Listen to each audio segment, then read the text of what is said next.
블랙헤드는 꼭 피부과에 오실 필요가 없어요. 집에서 하시는 블랙헤드 관리랑 피부과에서 받으시는 블랙헤드 관리랑 크게 차이가 없거든요. 오늘은 제가 블랙헤드 집에서 관리하는 법에 대해서 말씀드리도록 하겠습니다.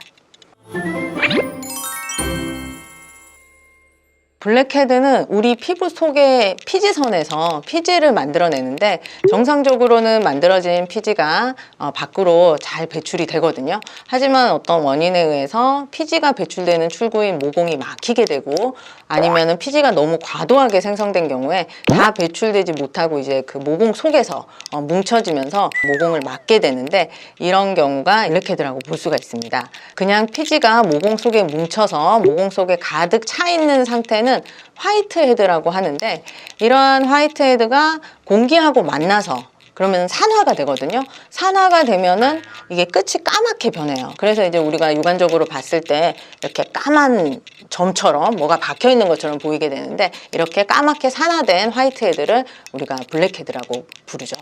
블랙헤드는 뭉쳐져 있는 피지 덩어리라고 보시면 됩니다. 집에서 이제 블랙헤드를 제거할 수 있는 방법은 몇 가지가 있는데요. 첫 번째로 클렌징 오일을 사용하는 방법이 있어요. 클렌징 오일은 피지를 녹여주는 그런 성분이 들어있기 때문에 이런 클렌징 오일을 이용해서 피지를 녹이면서 이제 블랙헤드 관리를 할 수가 있습니다. 다만 이런 클렌징 오일을 사용한 후에 그 오일 잔여물들이 피부에 남게 되면 모공을 다시 막을 수가 있고 그러면 다시 블랙헤드가 악화될 수 있기 때문에 이런 부분을 조금 이제 조심해서 사용하시면 좋고요. 두 번째로는 살리실산이라는 제품을 사용하면은 블랙헤드를 효과적으로 제거를 할 수가 있습니다. 살리실산은 피지나 피부의 각질 등을 녹여주는 그런 역할을 하기 때문에 피부과에서도 사용하는 대표적인 필링제 성분이거든요. 그래서 이런 성분이 함유되어 있는 그런 제품들을 사용해서 블랙헤드 관리를 할 수가 있겠습니다. 그리고 세 번째, 이거는 이제 조금 말씀드리기 조심스러운 부분도 있는데 스크러버라고 하는 그런 이제 도구가 있어요. 그래서 여성분들은 이제 많이 사용해 보신 분들도 있을 것 같은데 이런 스크러버도 블랙헤드를 제거하는데 도움이 돼요. 그리고 실제 저희 병원에서도 스크러버를 사용을 하고 있거든요. 다만 이거를 이제 너무 과도하게 사용을 한다거나 같은 부위를 너무 여러 번 이렇게 사용을 한다거나 하면은 오히려 피부에 상처를 내면서 피부 손상을 줄 수가 있어요. 그래서 이제 스크러버는 말씀드리는 게 조금 조심스럽긴 하지만 그래도 잘 사용하면은 블랙헤드를 제거하는데 많은 도움이 되겠습니다. 집에서 이제 블랙헤드 관리를 하시겠다고 손으로 짜시거나 아니면 이제 코팩을 많이 사용하시는데요. 사실 이제 손으로 짜는 경우에는 오히려 이게 상처가 될 수가 있어요. 과하게 이제 압출을 하신다거나 아니면 이제 손에 있는 세균이 감염이 돼서 오히려 피부염이 증가하는 경우가 있기 때문에 사실 손으로 그렇게 짜내는 거는 추천드리지 않고요. 코팩 사용, 이것도 조금 조심스러운 부분이 있는데 잘 사용하면은 블랙헤드를 제거하는 데 도움이 돼요. 팩을 딱 떼내고 나면은 팩에 피지가 송송송 박혀 있거든요. 이게 되게 쾌감이 있어요. 시각적으로 뭔가 다 빠진 것 같은 시원함이 있고 그래서 이거에 이제 자꾸 중독되시다 보면은 이거를 좀 과도하게 사용을 하게 되세요. 그리고 이제 더 빼고 더 빼고 더 빼고 이제 계속 이거를 추구하시게 되는데 오히려 이제 코팩이 팩에 있는 접착제 성분이 정상적인 각질까지 사실 제거를 하거든요. 그래서 코팩을 이렇게 딱 뜯어낼 때 오히려 이제 피부 손상이나 피부 장벽을 무너뜨릴 수가 있기 때문에 너무 자주 사용하시는 거는 피해 주시는 게 좋습니다.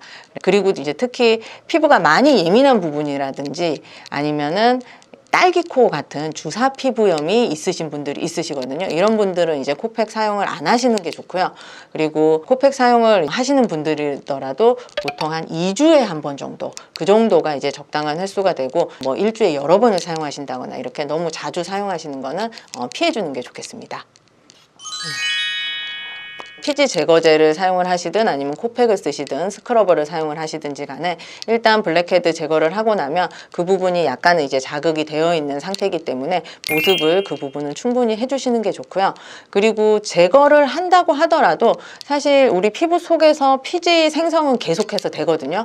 그래서 근본적으로는 피지 생성을 줄이는 게 중요할 수가 있는데 이렇게 피지 생성을 줄이기 위해서 전에도 이제 말씀드렸던 비타민 A 연고 이런 제품을 같이 사용을 해주시면 피지 생성도 줄이고 그리고 블랙헤드도 제거를 하고 또 이제 피지 생성을 줄이고 이런 식으로 이제 관리를 하시면은 장기적으로 봤을 때 블랙헤드를 많이 개선할 수가 있겠습니다.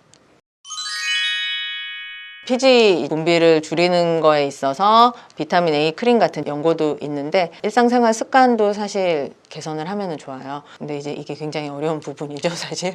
모르는 부분이 아니에요. 다들 다 알고 계시잖아요. 하지만 가장 어려운 부분이 이제 일상생활 습관, 식습관을 개선하는 부분인데, 일상생활 습관 같은 경우에는 규칙적인 생활, 너무 늦게 주무시지 않기, 이런 게 상당히 중요하고요.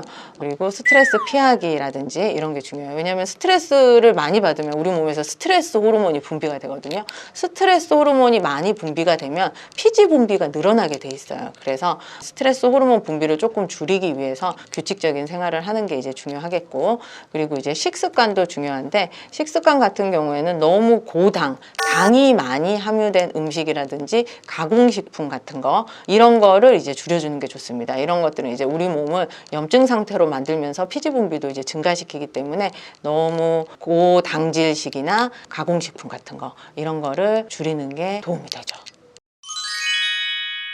결국에 피지 분비가 너무 많아지다 보면은 모공이 늘어나게 돼 있어요. 이 피지가 빠져나가는 출구가 모공이기 때문에 결국에는 이 피지 분비 관리를 해주는 게 모공 관리라고 이제 또 볼 수가 있겠습니다.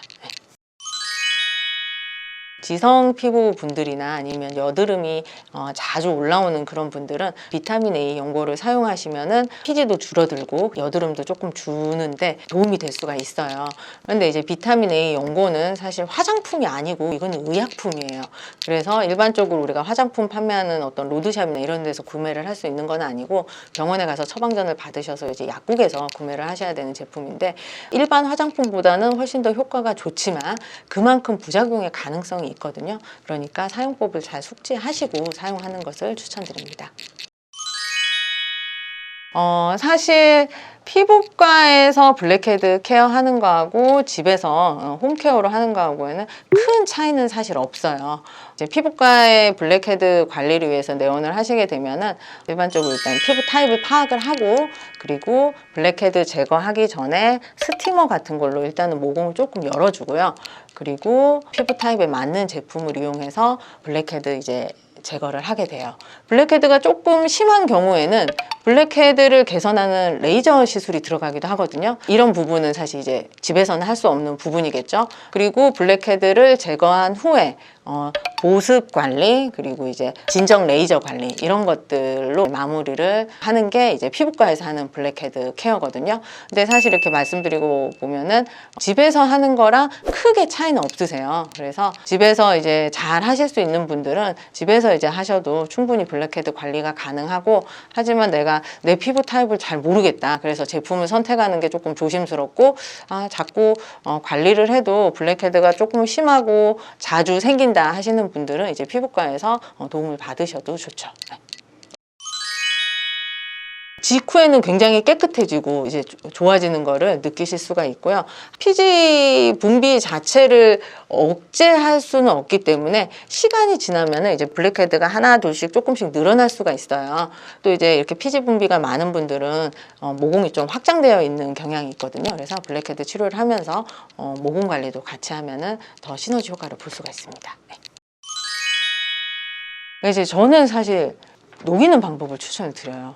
근데 이제 사실 뽑는 게 속이 시원하긴 하거든요. 왜냐하면 녹인다고 해서 이게 완벽하게 100% 녹는 게 아니기 때문에. 근데 이렇게 물리적으로 압을 가해서 뽑아내는 거는 자극이 많이 되거든요.